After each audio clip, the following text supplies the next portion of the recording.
Hi guys, welcome to revision time. आज मैं ला रही हूँ आप सभी के लिए एसएससी जीडी एग्जाम 2025 के 19 फरवरी को पूछे गए सेकंड शिफ्ट के क्वेश्चंस के एनालिसिस वीडियो। इस वीडियो में आपको जीके जीएस के क्वेश्चन मिलेंगे और मिलेंगे कुछ क्वेश्चन हिंदी के भी। तो ये सारे क्वेश्चन अभी जिनके एग्जाम नहीं हुए हैं उन लोगों के लिए काफ़ी हेल्पफुल है। तो चलिए स्टार्ट करते हैं आज के इंपॉर्टेंट वीडियो। मगर वीडियो को स्टार्ट करने से पहले अगर आप चैनल पर पहली बार आए तो चैनल को ज़रूर सब्सक्राइब कर लीजिए और साथ ही इस वीडियो को लाइक भी ज़रूर कर दीजिएगा। इस तरह की बहुत कम टाइम की एनालिसिस वीडियो आपको आने वाले एग्जाम्स के लिए भी मिलते रहेंगे। तो चलिए स्टार्ट करते हैं 19 तारीख को पूछे गए सेकेंड शिफ्ट के सारे क्वेश्चंस के analysis video. Question number 1, Poona समझौता किन के बीच हुआ था? इसका आंसर है महात्मा गांधी और डॉक्टर भीमराव अंबेडकर। पूना समझौता महात्मा गांधी और डॉक्टर भीमराव अंबेडकर के बीच हुआ था। यह समझौता 24 सितंबर 1932 को पूना के यरवदा सेंट्रल जेल में हुआ था। इस समझौते के जरिए दलित वर्गों के राजनीतिक प्रतिनिधित्व को बढ़ावा दिया गया था। इस समझौते के तहत ब्रिटिश भारत की विधायिका में दलितों के लिए चुनावी सीटें आरक्षित की गई थी। इस समझौते के तहत दलितों को 148 सीटें दी गईं।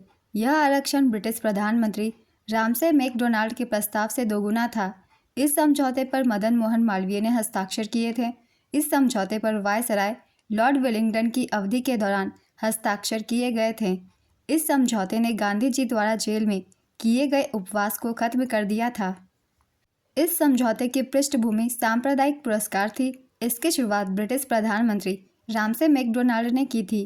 पूना समझौता से ये सभी पॉइंट्स भी बहुत ही इंपॉर्टेंट है, इन सभी को आप सब याद रखिएगा। अगला क्वेश्चन है, अरुणाचल प्रदेश में मोनपा जनजाति के द्वारा कौन सा त्यौहार मनाया जाता है? इसका आंसर है लोसर त्यौहार।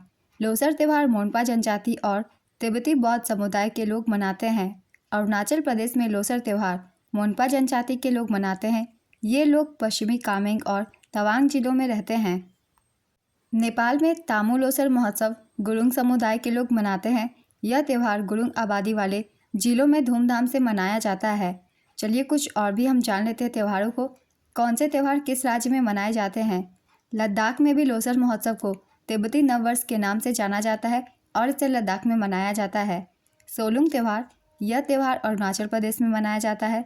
लोकरंग महोत्सव मध्य प्रदेश में, सिरुई लिली महोत्सव मणिपुर में, हॉर्नबिल महोत्सव नागालैंड में, रण उत्सव गुजरात में, गोची उत्सव हिमाचल प्रदेश में, फसल उत्सव नबन्ना पश्चिम बंगाल में, बोनालू उत्सव तेलंगाना में, माजुली फेस्टिवल असम में, अटला टड्डे त्यौहार आंध्र प्रदेश तेलंगाना में, गोचा महोत्सव छत्तीसगढ़ में, वांगला उत्सव मेघालय में, बस्तर दशहरा छत्तीसगढ़ में, निशागंधी महोत्सव केरल में, मायोको त्यौहार अरुणाचल प्रदेश में, सुमंग लीला उत्सव मणिपुर में, भूमचू त्यौहार सिक्किम में, बलि जात्रा उत्सव ओडिशा में, खर्ची पूजा त्रिपुरा में, मोत्सू फेस्टिवल नागालैंड में, गुड़ी पड़वा महाराष्ट्र में, सागा दावा महोत्सव सिक्किम में, थाईपुसम महोत्सव तमिलनाडु में, खजुराहो उत्सव मध्य प्रदेश में, नोंगक्रेम फेस्टिवल मेघालय में, लोकरंग महोत्सव मध्य प्रदेश में, करम उत्सव झारखंड में, रोहिणी उत्सव झारखंड में, Khasi festival Meghalaya, Sunburn festival Goa, Maghi Purnima Chhattisgarh, Dihing Patkai Mahotsav Assam, Monpa उत्सव अरुणाचल प्रदेश, बेहुला उत्सव बिहार, उगादी उत्सव आंध्र प्रदेश, चपचारकूट मिजोरम। ये कुछ त्यौहार थे जो कि इन राज्यों में मनाए जाते हैं। इन सभी से ज़्यादातर क्वेश्चन पूछे जाते हैं, इसलिए इन्हें याद रखिएगा। नेक्स्ट क्वेश्चन, पैरालंपिक इतिहास में पहले शीतकालीन खेल स्वीडन में किस वर्ष आयोजित किए गए थे? इसका आंसर है 1976 में। पहला आधिकारिक पैरालंपिक खेल 1960 में रोम इटली में आयोजित किए गए थे। ये 1960 के ग्रीष्मकालीन ओलंपिक के साथ आयोजित किए गए थे। आधुनिक ग्रीष्मकालीन ओलंपिक की शुरुआत साल 1896 में एथेंस में हुई थी। ओलंपिक खेलों का आयोजन हर 4 साल में होता है। 1904 के ओलंपिक में पहली बार स्वर्ण, रजत और कांस्य पदक का प्रारूप अपनाया गया था। 1904 के ओलंपिक को तृतीय ओलंपियाड के खेल और सेंट लुइस 1904 के नाम से भी जाना जाता है। 1968 के ओलंपिक में अफ्रीकी अमेरिकी धावक टॉमी स्मिथ और जॉन कार्लोस ने मानवाधिकार बैच पहनकर पदक समारोह में हिस्सा लिया था। भारत में पहली बार 1900 में ओलंपिक खेलों में भाग लिया था। नॉर्मन प्रिचर्ड ने भारत का प्रतिनिधित्व किया था। उन्होंने एथलेटिक्स में 2 रजत पदक जीते थे। भारत ओलंपिक में भाग लेने वाला पहला एशियाई देश था। साल 1920 में भारत ने पहली बार ग्रीष्मकालीन ओलंपिक खेलों की टीम भेजी थी।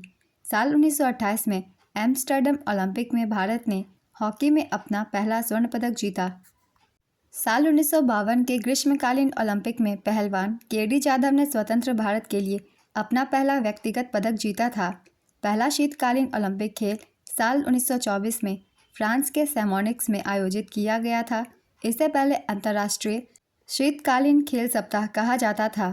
साल 1926 में लिस्बन में आयोजित IOC सत्र में इसका नाम बदलकर प्रथम शीतकालीन ओलंपिक खेल कर दिया गया। भारत ने 1964 में ऑस्ट्रिया के इंसब्रुक में आयोजित शीतकालीन ओलंपिक में पहली बार हिस्सा लिया था। तो ये कुछ इंपॉर्टेंट पॉइंट्स थे ओलंपिक से और शीतकालीन ओलंपिक से, इन्हें भी आप सब ध्यान में रखिएगा। अगला क्वेश्चन है, 12वीं पंचवर्षीय योजना का मुख्य उद्देश्य क्या था? इसका आंसर है तेज, सतत और अधिक समावेशी विकास। राष्ट्रीय विकास परिषद की 57वीं बैठक में 12वीं पंचवर्षीय योजना को अंतिम मंजूरी 26 दिसंबर 2012 को दी गई थी। 12वीं पंचवर्षीय योजना 2012 से 2017 तक चली। इसे तेज, सतत और अधिक समावेशी विकास के उद्देश्य से लॉन्च किया गया था। 12वीं पंचवर्षीय योजना अंतिम पंचवर्षीय योजना थी। 12वीं पंचवर्षीय योजना मनमोहन सिंह के नेतृत्व में लॉन्च हुई थी। 12वीं पंचवर्षीय योजना के तहत GDP का लक्ष्य 9% रखा गया था, जिसमें संशोधन करके 8% लक्ष्य कर दिया गया। इस योजना के तहत कृषि मत्स्य क्षेत्र में 4% का लक्ष्य रखा गया था। इसके अलावा विनिर्माण क्षेत्रों में 10% का लक्ष्य रखा गया था। 12वीं पंचवर्षीय योजना का कुल बजट 47.7 लाख करोड़ रुपए था। तो अब पंचवर्षीय योजना को समाप्त करके नीति आयोग की स्थापना कर दी गई है। अगला क्वेश्चन है, 2011 की जनगणना के अनुसार सबसे कम महिला साक्षरता दर किस राज्य की थी? इसका आंसर है बिहार। न्यूनतम महिला साक्षरता वाला राज्य बिहार था। यहाँ की महिला साक्षरता दर थी 51.5%। दूसरे स्थान पर था राजस्थान। यहाँ की महिला साक्षरता दर 52.1% थी। तीसरे स्थान पर था झारखंड। यहाँ की महिला साक्षरता दर 55.4% थी। न्यूनतम महिला साक्षरता वाला केंद्र शासित प्रदेश दादरा और नगर हवेली है। यहाँ की महिला साक्षरता दर 64.3% है। 2011 की जनगणना के अनुसार न्यूनतम पुरुष साक्षरता वाला राज्य बिहार है। यहाँ की पुरुष साक्षरता दर है 71.2%। दूसरे स्थान पर अरुणाचल प्रदेश। यहाँ की पुरुष साक्षरता दर 72.6%। तीसरे स्थान पर आंध्र प्रदेश। यहाँ की पुरुष साक्षरता दर 74.9%। न्यूनतम पुरुष साक्षरता वाला केंद्र शासित प्रदेश दादरा और नगर हवेली है। यहाँ की साक्षरता दर है 85.2%। तो ये सभी इंपॉर्टेंट पॉइंट्स है महिला और पुरुष दोनों ही के साक्षरता दर से रिलेटेड, इन सभी को भी याद रखिएगा। अगला क्वेश्चन है, नेपाल में किस धर्म के लोग सबसे ज़्यादा रहते हैं? इसका आंसर है हिंदू। साल 2021 की जनगणना के मुताबिक नेपाल में हिंदुओं की संख्या 81.19% है, बौद्धों की 8.21% है, मुस्लिम की 4.39%, स्वदेशी जातीय धर्म की 3.17%, ईसाई की 1.76%, सिख की 0.01% और जैनों की 0.01%। तो नेपाल में हर धर्म को मानने वाले के प्रतिशत मैंने लिख दी है, आप सब इसके मुताबिक आंसर कर सकते हैं। अगला क्वेश्चन है, तराना गायक पंडित रतन मोहन शर्मा का संबंध किस घराने से है? इसका आंसर है मेवाती घराने से। मेवाती घराने की स्थापना उस्ताद घाघे नज़ीर खान ने की थी। नेक्स्ट क्वेश्चन, भारतीय शिवाजी किस शास्त्रीय नृत्य से संबंधित है? इसका आंसर है मोहिनी अट्टम। मोहिनी अट्टम से संबंधित कुछ कलाकारों के नाम हैं हेमा मालिनी, रागिनी देवी, गीता गायक, कनक रेले, श्रीदेवी, काला देवी, भारती शिवाजी, कल्याणी अम्मा। इन सभी का संबंध मोहिनी अट्टम नृत्य से है। नेक्स्ट क्वेश्चन, यमुना का पर्यायवाची शब्द क्या होता है? इसका आंसर है कालगंगा, भानुजा, अर्कजा, जमुना, कालिंदी, तरिणी, तनुजा, रविसुता, सूर्यजा। इनमें से जो भी एक ऑप्शन में हो आप उसे टिक कर सकते हैं। चिकना गड़ा होना मुहावरे का क्या अर्थ है? इसका आंसर है निर्लज होना या बेशर्म होना। इनमें से कौन सा देशज शब्द है? इसका आंसर है कटोरा। जो अपनी हत्या कर लेता है वाक्यांश के लिए एक शब्द बताइए। इसका आंसर है आत्मघाती। आकाश का विलोम शब्द क्या होगा? इसका आंसर है पाताल। सैनिक के दुश्मन देख गोली चलाई व्याकरण की दृष्टि से सही नहीं है, इसमें कारक का प्रयोग गलत है, सही क्या होगा? इसका आंसर है सैनिक ने दुश्मन को देख गोली चलाई। ज्योत्सना का पर्यायवाची शब्द क्या होगा? इसका आंसर है प्रकाश, उजाला, चांदनी, चंद्रिका, कमौदी, जुनहाई, चंद्रप्रभा। इनमें से जो भी एक ऑप्शन में हो आप उसे टिक कर सकते हैं।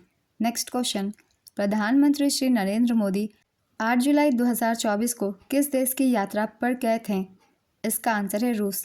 प्रधानमंत्री नरेंद्र मोदी रूस के राष्ट्रपति श्री व्लादिमीर पुतिन के आमंत्रण पर 22वें भारत रूस वार्षिक शिखर सम्मेलन में भाग लेने के लिए 8 से 9 जुलाई 2024 को मॉस्को रूस में गए थे। नेक्स्ट क्वेश्चन, ज़ेरोफ्थाल्मिया बीमारी किस विटामिन की कमी के कारण होता है? इसका आंसर है विटामिन ए। तो आज के सेकंड शिफ्ट के सारे क्वेश्चंस कंप्लीट होते हैं। बहुत ही इंपॉर्टेंट क्वेश्चंस थे जीके जीएस के और कुछ क्वेश्चन हिंदी के।